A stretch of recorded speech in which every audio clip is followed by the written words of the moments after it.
obviously feel extremely fortunate to come out with the win tonight.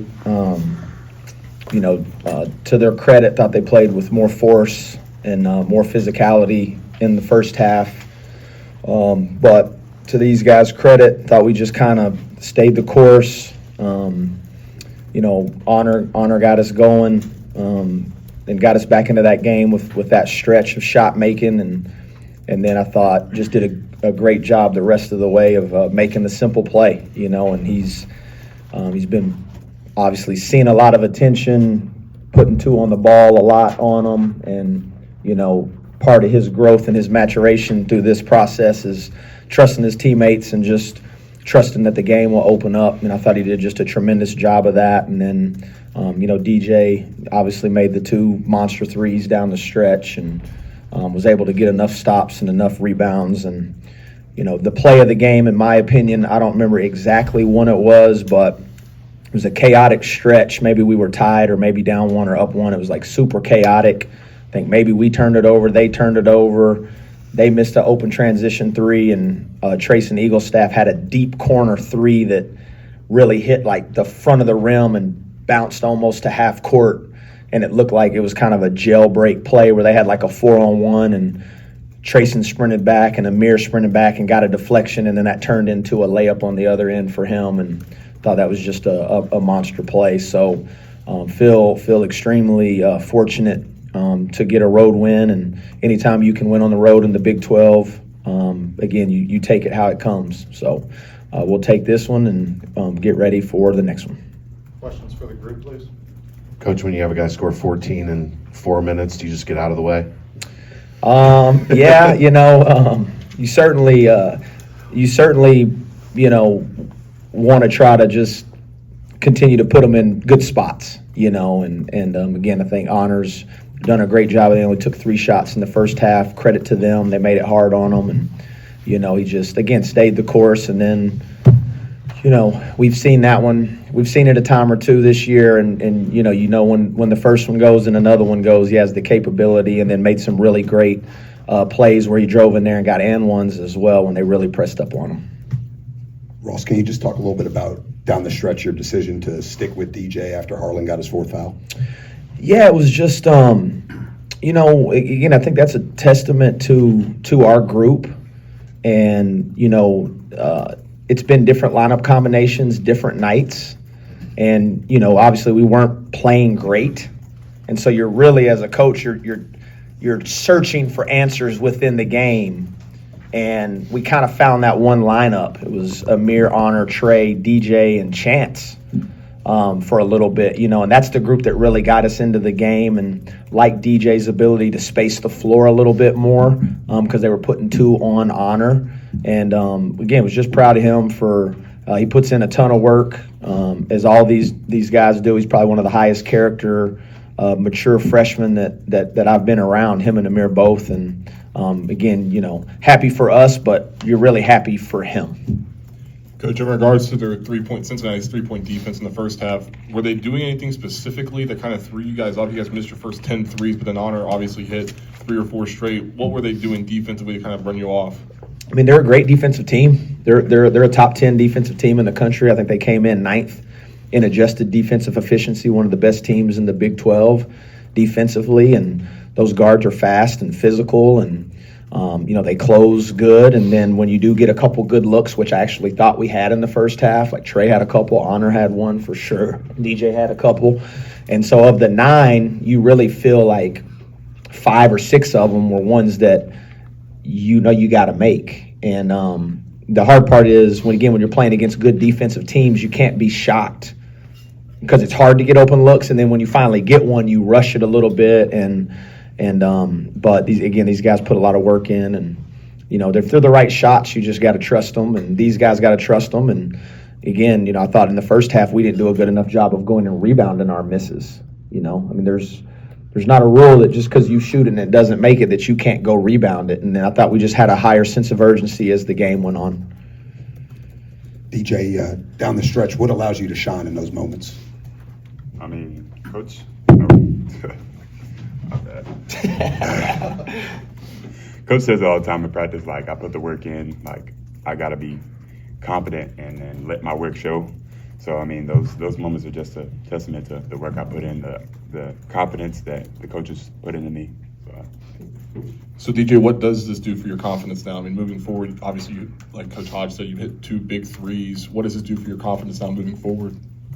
I mean, I just got to keep playing. I mean, there's not much like that I can't let much affect my confidence. Like, I got to stay even kill. Can't get too high on the good games. Can't get too low on the bad games.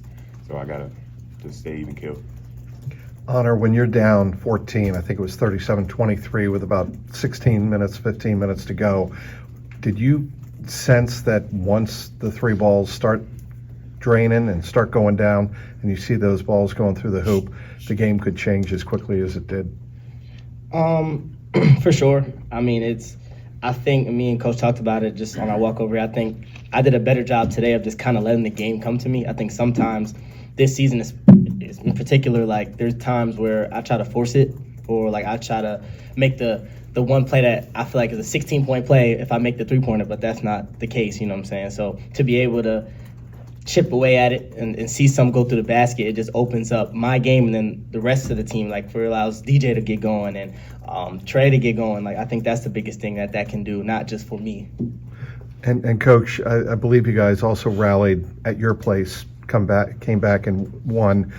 What do you see as similarities or differences between those 2 games? Yeah, I thought the difference in our game at our place was we actually got off to a great start, and we were the one that had a double-digit lead early. I think maybe we were up 10 or 12, maybe up 4 or 5, 6 at the half, up 10 halfway through, and then they went on a run, and we were able to kind of, in the last 4 minutes, we got down a couple buckets, but we were able to fight back. And for us, it always is going to start on the defensive end of the floor, and can you defend and can you rebound? And we've I feel like we've even in the last couple games we've gotten some good looks offensively, and we're struggling a little bit on that end of the floor.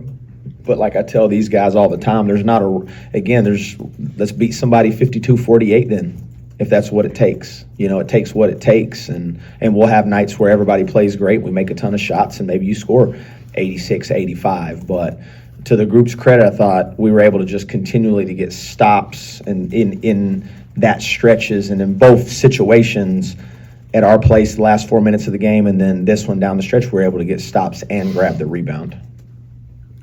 Honor, in the grand scheme of things, how important was tonight's result? I mean, we always look, this was the most important game because the coach always said this was our next game. So in the grand scheme of things, that's what the grand scheme was, winning tonight. And I think being able to do that gives us a little bit of momentum to be able to go back home and take care of business there. So we don't try to look ahead. We don't try to look at, the outside noise or what can happen if you lose this game or win this game. So we just got to take care of every game that comes on our schedule, and we were able to take care of this one gracefully, and we'll get back to it we play Sunday? Sunday. Yeah, we'll get back to it Sunday. Coach, I know whenever, whether it be press conferences, post-game, or during the week, you've talked about slow starts and adjusting to that. How did you think your team adjusted to that in the second half, especially whenever Honor kind of caught fire there? Well, I don't know if either half we adjusted very well to the starts. We didn't start very well at neither half. And again, that's something that we have been evaluating, we have been looking at. I mean, we've almost talked to it ad nauseum now, and just got to figure out a better way to get off to better starts, and have a higher sense of urgency. And trust me, like I said in the Baylor game, like, there's not anything that happens in our program poorly that doesn't fall on me. So I've got to do a better job of figuring out ways to get us off to better starts. And then the players, which they do, they have to be accountable for when you have opportunities in those segments. You got to make the play too. And that's what I love about this group. No one points fingers. No one places the blame. No one's like, well, it's his fault or it's coach's fault, or everybody's looking at it like, man, we got to be better than that. I thought it was a good response. And it certainly helps when you get some shots to go down, and then you do get a little invigorated, and those were monster shots, and we needed them. Last question. And then talk about the defensive play of Amir and Jasper going up against Jizzle. I mean, obviously he had 10 in the first half, and then he finished with 18. Just talk about the two of them and what they did well to kind of slow him down in the second half. Yeah, honestly, I'm glad you asked, because that's what I told the team. I thought the game changed on Amir's defensive activity and his ball pressure during that stretch, and it was awesome to see. That was the best defensive game that Amir has played since he's been in a Mountaineer uniform, and along with his shot making, I thought his point of attack defense, the effort, the activity, getting deflections, getting long rebounds during that course is what changed the game. And like I said, I thought it was the play of the game was Honor sprinting back and getting a deflection. And again, just talks about his maturity too. And the better he gets defensively, the better we'll get defensively, because your point of attack defense is so important. Jasper's experienced at it, and he's probably one of the best on-ball defenders in our league and in the country. And Amir's a great learner and listener, and he kind of picked up that slack in the second half, and he was tremendous.